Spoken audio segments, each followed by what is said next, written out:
welcome to Spotlight on New Zealand. Tonight, we focus on one of New Zealand's greatest tragedies, the sinking of the Wahine.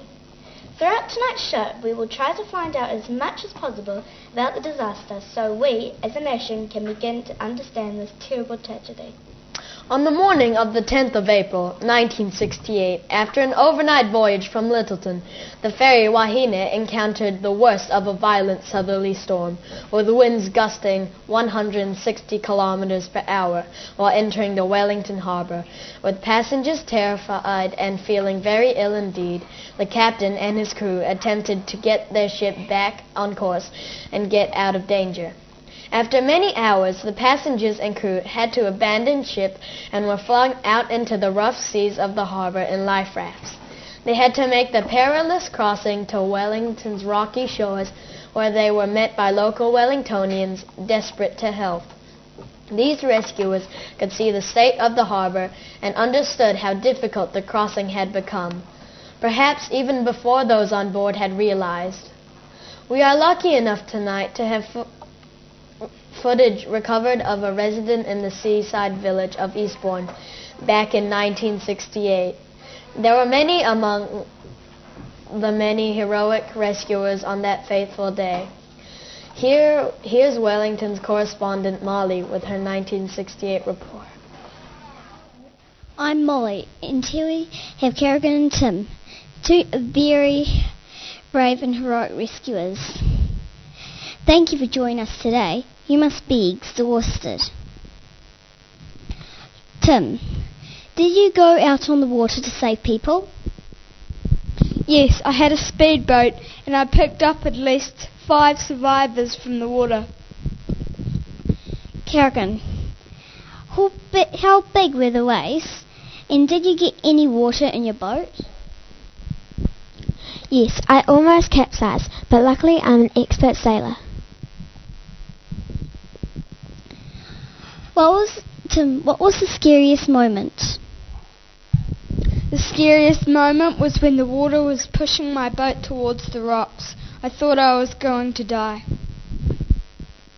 Kerrigan, are you proud of yourself for saving all those people? No, I wasn't really thinking about that. I just want to get those poor people somewhere warm and dry. Thank you. Signing off on this very bleak day in New Zealand's history. An interesting interview. Our thanks to Molly for sending us that old report. Those unfortunate enough to be on the Wahine on the 10th of April 1968 had to deal with a very rough night and day. Many passengers were throwing up continuously on those extremely rough seas. The passengers were all told that the storm would pass and to hold tight. Most thought it was a typical Wellington southerly storm and that the Wahine would ride it out. Unfortunately, at 6:41 a.m., the Wahine was carried into the rocks of Barrett Reef, sustaining serious damage to the length of her hull. The starboard, that's to the right of us landlubbers, and the port that's left engine stopped working.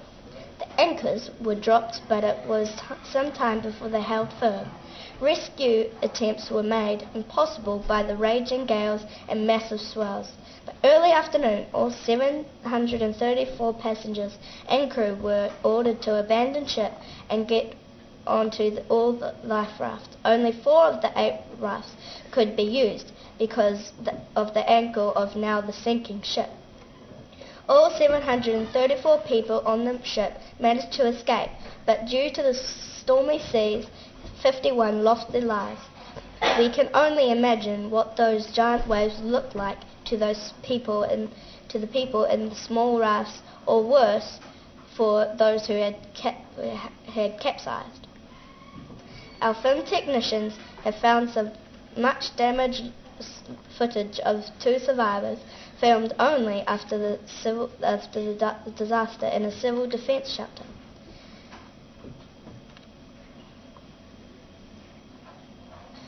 Only hours after the disaster, we have carefully cleaned and restored the film. This is the first time it has been shown to the New Zealand public. Let's roll the footage now.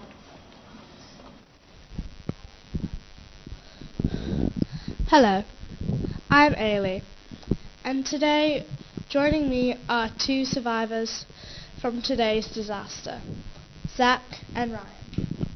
Ryan, were you rescued by a boat, or did you manage to reach shore by yourself? I got rescued by a boat, and I was clinging onto my friend's life jacket, and I was worried.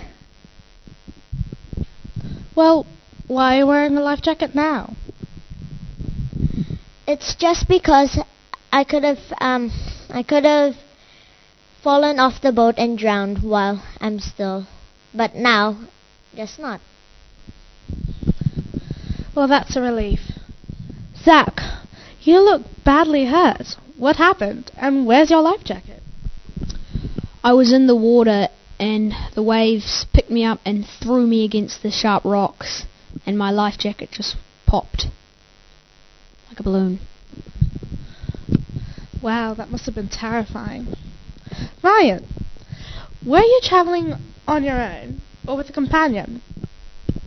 I was traveling with my brother, but in the panic, I lost him, and I was worried because we've been separated.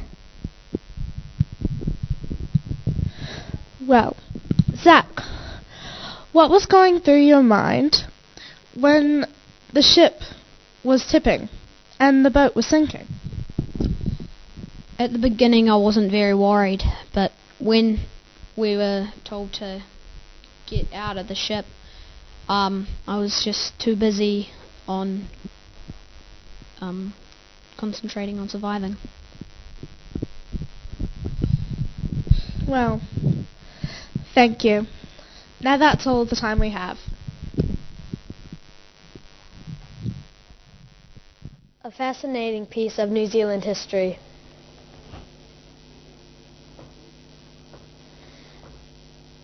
We are so lucky to have such amazing technology that allows us to still view it. And now let us look at a human error being the possible reason for the sinking of the Wahine. Captain Hector Gordon Robertson had been master of the ill-fated ferry for some time. He had sailed her to and from Wellington numerous times in strong winds and high seas, and was an experienced captain. It was Captain Robertson's decision to enter the harbor when they did. They had arrived 20 minutes behind schedule when freak gusts of 100 knots or more struck the vessel and put them out of line. He was quoted at the time as saying, "If those winds had struck 5 minutes later, we would have been through the entrance and could have come down the harbor. We could have come down and dropped anchor in Oriental Bay, where it was quite calm." Some people suggested that Captain Robertson was too late in his decision to put the passengers into the life rafts. They have suggested they should have been evacuated much earlier.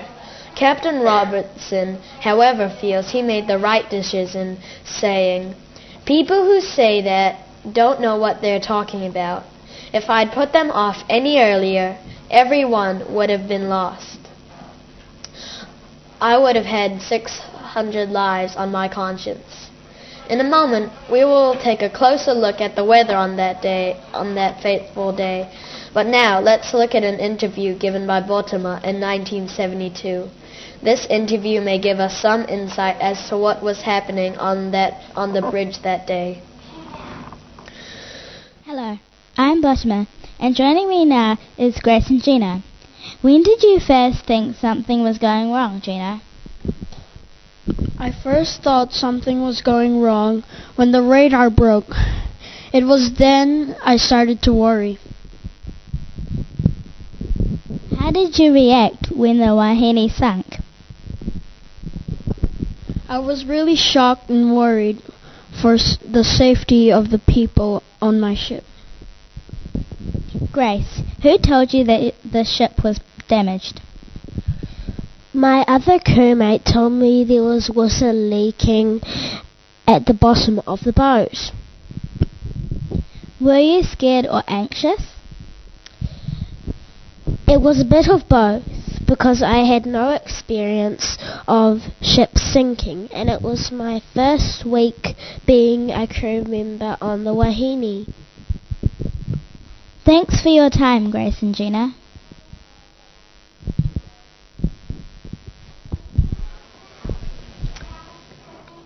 Fascinating old footage there. Let's look at the weather on the 10th of April 1968. It certainly was a terrible day to be stuck outside in New Zealand weather. Cyclone Gazelle was first reported on the 5th of April 1968 when it hit French Caledonia, with storm warnings issued throughout New Zealand the next day. Early on the 9th of April, Cyclone Gazelle hit Cape Winger. Winds of up to 160 kilometers an hour caused massive damage to buildings. Torrential rain flooded farmland in Northland, drowning hundreds of farm animals. A farmer was also killed when he was blown off a haystack. The cyclone's pattern of damage continued as it travelled across the North Island, but turned south down to the east coast. Ships were driven ashore and landslips closed roads.